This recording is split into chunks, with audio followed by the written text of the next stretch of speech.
Good morning. This is Jason Dean coming live at you again for another Film Fanatic show. It is Thursday,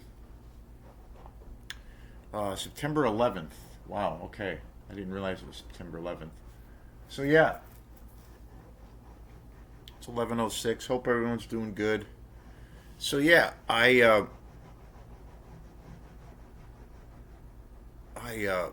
there was, figured I would do a show. This is something a little bit, I guess, unusual. I usually don't do like a historical kind of day of kind of a thing. But today is September 11th.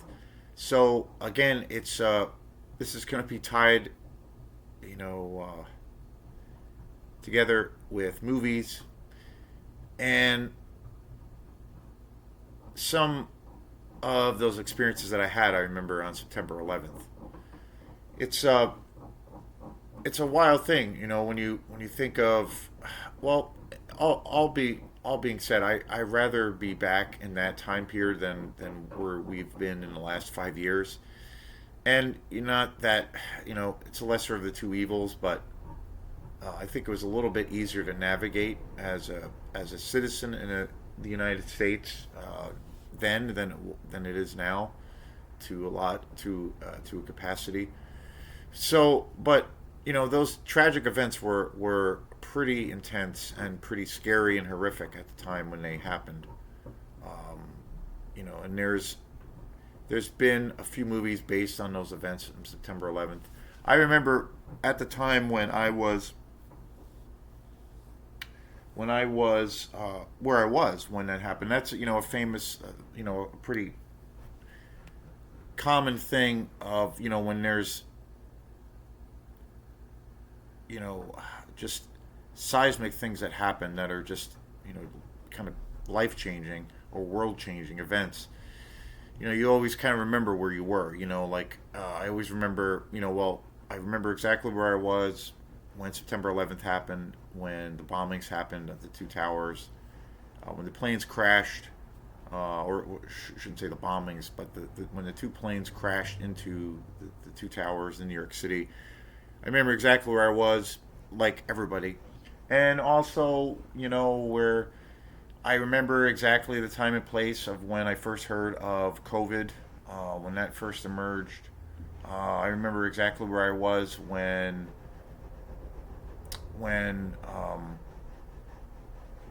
there was the insurrection in January 11th, and there's been things that I would say, like, where we've experienced. I feel like for myself, I've experienced things in my lifetime that I thought I never would have experienced, or to a degree lived through, or just having that experience. So yeah, it's something else. It's something else. The lockdown. Yeah, just so many events. The Iraq War. But I think for me personally, the most seismic thing, or seismic shift, or just the biggest, the scariest thing to go through was COVID, the emergence of COVID, and the lockdown, and all of those things that entailed, and kind of where we are right now as a country and as a nation, and as a nation, and where we are, in this world. Pretty unsettling, pretty dystopian times we live in. But it is. We try to do what we can. There are things that we can do as citizens to maintain our freedoms or our voices. So very complex things. And the riots, the George Floyd protests that happened, Black Lives Matter, and where that evolved to. I mean, just so many things that we've experienced as a nation. And along the way, there's getting back to September 11th, since today is September 11th. I remember that day of where I was. I used to work at a restaurant in Camden, Maine. I was at a college. I went to college, Berkeley College of Music, and then wasn't sure what I was going to do for quite a while. I was really young. I was like 21, maybe 20 years old, and I wasn't really sure. I was almost going to stay in Boston. I was, trying to like, well, trying to start a music career, and it was really really hard trying to figure out, what I was going to do. And I was almost going to stay in Boston. I went to school in Boston, of course. That's where Berkeley is, and I almost stayed in Boston. Almost, I had a little group of friends that I started playing with when I was in school, and we were starting this rock band, and it was kind of like I don't know, the band was kind of like a Black Sabbath, had a Black Sabbath kind of vibe, but then it was also like had this like Soundgarden kind of vibe to it, and I was playing with this really great guitar player. His name was Cliff, and we hit it off really well. We were hanging out and we were jamming, and we started writing songs, and then I think there was a couple other people that were involved. And at one point, things were going really great. It was super fun that we were thinking of like starting a regular band, and I was thinking of like staying there, staying in Boston, and like trying to get this band going, and just seeing what we could do. But then I wasn't sure. I had no real stability, so I wasn't sure. I was going back and forth with that idea, and then I grew up in New York. I thought maybe moving back to New York, but then my parents were here in Maine, so I went back and forth for a while, and eventually I came to Maine, and then I I ended up getting this job at this restaurant that I was at for. I worked at this one restaurant for about 11 years, and it was a really great. I mean, it was hard. I worked full time at this restaurant. I worked every position you can think uh, can think of. But I used to work in the food service industry for a really really long time, about 15 or 20 years, and it was really good for a long time. But I'm glad I don't have to do that kind of work anymore. Um, but anyway, I was working at this place called Fitzpatrick's, and I remember it was just a regular morning. It was like I would start my day. I would usually go in at 7 in the morning and work till about 4 or 5 every day, 5 days a week. And it was just a regular morning. It was a breakfast at that time. It eventually moved to where it was a breakfast, lunch, dinner place. But the first 5 years or so that I was there, it was just breakfast and and and lunch. And I remember, like it was yesterday, even though it was like, Jesus, just an insane amount of years ago. Um, I had made plans with some friends to come over that night, and this was September 11th, like couple days before September 11th. I had made some plans with some friends to come over, and we were going to watch some movies. And back then I used to smoke a lot of pot. I was a big pothead, and I had just acquired this big giant bag of weed. And I was gonna, have some friends over. We were gonna get super high and watch movies, basically. And on September 11th, and I remember in the morning, it was just a normal day, and then we have we had these two with these two giant TVs in the restaurant. People would watch the news or sports or whatever, and that's how I saw it all happen on TV, live coverage, and it was just like I don't know, it was so surreal and so strange. It felt like it was you were everything was in slow motion. It felt like you were kind of having this weird out of body experience, like nothing. You were seeing these horrific things, and it was so disorienting. But yet, um, you knew it was real. This wasn't you weren't watching a fictional movie, but it was so hard to process, and you couldn't believe what you were seeing. Or at least that was the feeling that I had, and just the idea of what this could mean, and how it was moving so quickly, and it was unbelievable. It was a life changing experience in some ways, and I remember like you know I was gonna call my friends and cancel our plans, but then we were like, no, let's just still get together. So we ended up getting together that night anyway and got super high, and we watched Edward Scissorhands. So yeah, but that was my September 11th, and there were um, there's been obviously a few movies that have come out about those events. One in particular that was not very good, which I thought was so just borderline ridiculous. Oliver Stone, the great Oliver Stone. I mean, he's made some incredible movies like Wall Street, Born on the Fourth of July, Platoon, amazing film. But he did a movie which I believe was called World Trade Center, which is just a terrible. I feel like it's a terrible, distasteful movie of those events. It's such a glamorized version, and it's just every goddamn cliche you can think of. It's a really terrible movie. And I know he set out to make this movie, as a tribute and as a telling of those horrific events that happened, with involving all of the victims, the families, the state of the world. But a really terrible movie, one of the worst movies. I feel like that's kind of when his career started really going downhill as a director. Um, but one movie, and I believe I did cover this movie a couple of years ago on this channel, but I'm doing this whole kind of presentation in a different light. One movie that came out in 2006 called United 92, which was,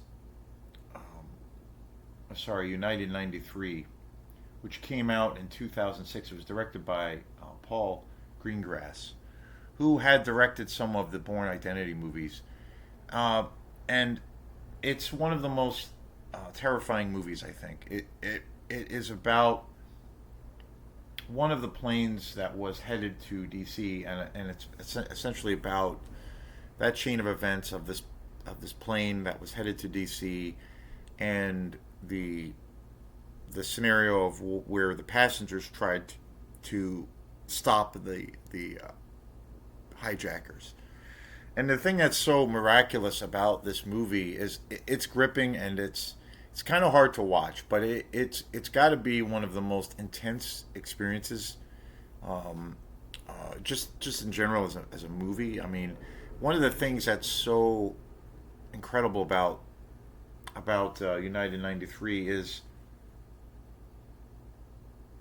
there were a lot of non-actors in that film. A lot of people who were part, who were actual aircraft controllers, and people who were, in the industry at that time when it happened, and even military people were actually used in this movie. And so the movie is filled with all kinds of non-actors, and it's unbelievable because it's so gripping, and it's just you feel like you're stepping back into a time machine, and you're experiencing September 11th all over again. It's just an extraordinary movie. And again, like I said, I do believe I did a show on this movie. I've actually seen it a bunch of times. I own it on DVD, but such a riveting movie. And it's a hard movie to get through to for obvious reasons to get through because of because I really feel like when you watch that movie, you kind of relive that day. That's the only way I can kind of explain it, because there's all the use of non-actors and people that were actually